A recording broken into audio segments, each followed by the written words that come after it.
So, have you had this situation literally where you are exhausted, you are looking forward to getting into bed, you get into bed, and literally a switch turns on, and now you're wide awake? You're frustrated, you're tossing and turning, you're exhausted. And this doesn't happen just maybe one night or two nights. This happens maybe in a series of nights to the point where you are now dreading bedtime. Today, I'm here to show you the three reasons why you're having insomnia. Insomnia is really something that's extremely common, where you have a difficult time either falling asleep or staying asleep, or you're waking up super tired, super exhausted, and really, really drained. In fact, one of my patients that I saw recently we've been working together, but before she started seeing me, one of the things she said was, I do everything. In fact, most people who have insomnia have the most perfect sleep hygiene, right? They turn off the lights, they brush their teeth, the entire house is dark by 6 p.m. They're in bed at a regular time, and they're just really still struggling. They're taking all kinds of sleep aids, they're doing all the things. They've eliminated caffeine. They're no longer watching TV, and they become so fixated with their sleep, but it still doesn't seem to be helping. So, I'm going to share with you some of the things that I shared with my patient who literally had such a breakthrough, even based on our conversation. And of course, moving forward, she's been able to sleep confidently and stay asleep. There are three main things that can contribute to your insomnia. And we'll take it a step back and really talk about what those three things are that regulate your entire sleep. So, whether you have insomnia, whether you don't have insomnia, these three fundamental factors are so important. And if you're able to understand this, I can assure you this is going to bring a significant breakthrough when it comes to your sleep issues. So, three things that regulate our sleep. Number one is what we call our sleep drive. Think of it like your hunger drive. Some people call it a process S, and some people call it your sleep pressure. And the idea is that it is a cumulative effect of building sleepiness the longer you're awake. So think of it like a hunger drive, like you just ate and you don't have much of an appetite until a little bit later in the day. The same way, if you woke up in the morning, you're probably not going to be feeling sleepy until later in the evening. So that drive builds up over the course of the day. And I'm going to tell you what could go wrong with that sleep drive in a few minutes, but I wanted to explain that. The second thing is your circadian drive. And this is that internal clock that regulates so many pieces of or so many aspects of our health. Melatonin production, the hormones. It also tells our bodies when to fall asleep, or when to expect sleep and when to wake up. And it's really around what is going on with light, right? So when it's dark outside, signals are sent to your brain to say, hey, it's time for sleep. When it's bright outside, signals are sent to your brain to say, hey, it is time to wake up. And there's a hormone we know that regulates all of this. It's called melatonin. And there are things that could go wrong with your circadian rhythm, and that can contribute to sleep issues. And the third is what we call your arousal system.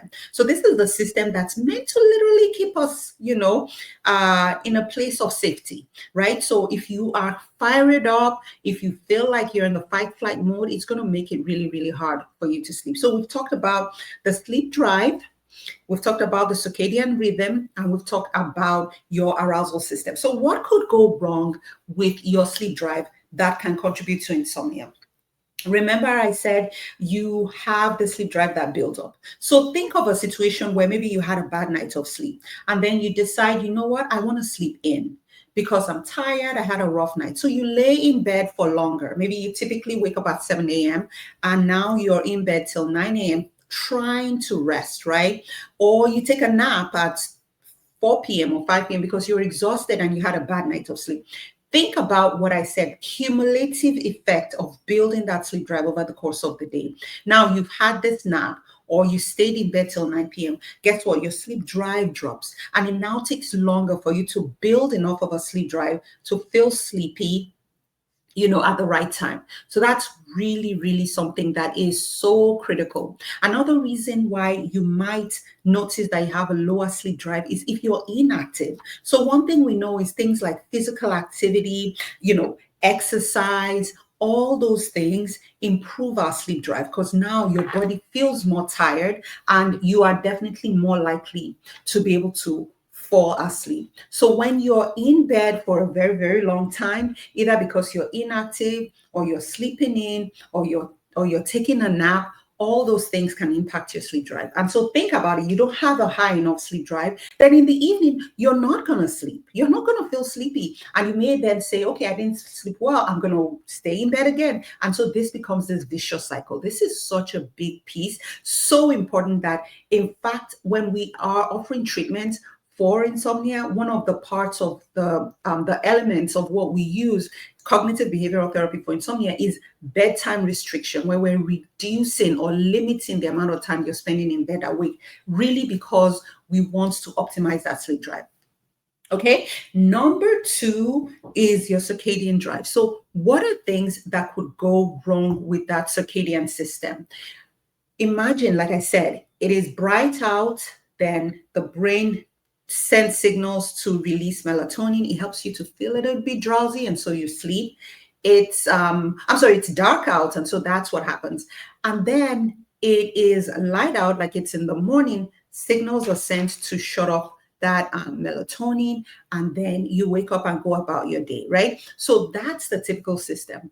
But when you have difficulties with your circadian rhythm, what happens is this: you start to have these difficulties where you really, really have a hard time regulating. So essentially, that arousal system really is. So what are the things that could go wrong with that circadian system?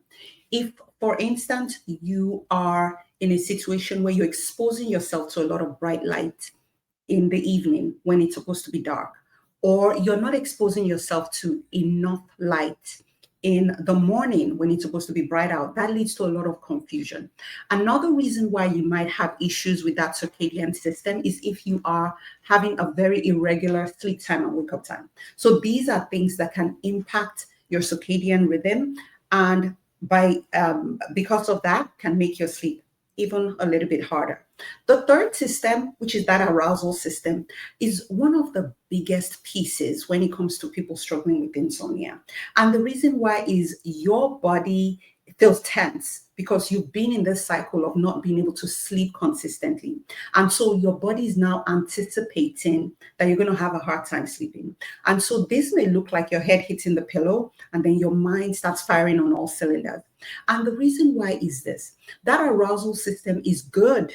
It's a good thing. We all need it, right? If you were outside and there was a lion, it's that arousal system that tells you you better run, and you start to run, and you run really, really fast. Now, if you have that arousal system on high alert when you're sleeping, you know sleep is not going to happen. It's going to lead to frustration because your body and your brain is now perceiving that that state of wakefulness is a state that is unsafe. And so it's, you better run when you're supposed to be relaxing and sleeping. So this is something that is so, so important. This is something that we want to really pay a lot of attention to.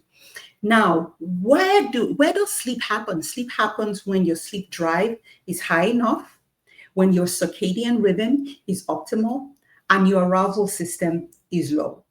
When does insomnia happen? Insomnia happens when your sleep drive is not high enough, and your circadian rhythm is kind of out of whack, and your arousal system is high. These things, my friends, become the game changer when it comes to improving your sleep. When you have these things in place, literally, it's a game changer. And these are the things that we're actually tackling in cognitive behavioral therapy for insomnia, which is the gold standard treatment for insomnia, where we're looking at your thoughts, we're looking at your habits, we're looking at the things that are getting in your way of sleep, while we're focusing on your sleep drive, your circadian rhythm, and your arousal system. And we will always be sharing these. I'm going to be talking about practical strategies, looking at these things over the next few weeks. So stay connected. If you have not subscribed to this channel, you absolutely need to, because this is valuable information, like I said, that people never tell you about. So it's not about the sleep hygiene. It's not about the, trying harder to sleep. Trust me, sleep hygiene is important. It's fundamental. But there are systems in place, kind of like the law of gravity. If you're feeling like you're being chased by a lion, you're not going to sleep. It's going to be hard to fall asleep. If you've been laying in bed all day and trying to sleep at night, it's going to be really, really hard for you to fall asleep. So we really build systems around this. And this is what we do in the Restful Sleep Place, customizing the plan to figure out where the issues are and to help you tackle the issues that you're struggling with when it comes to your sleep so that you can live to your fullest potential. So I hope this has been helpful. Subscribe to this channel, share with others, give us a call, or come check us out at the Restful Sleep Place. We'll be more than happy to help you to sleep, to thrive, and be the best version of yourself. And until next time, I hope you rest well.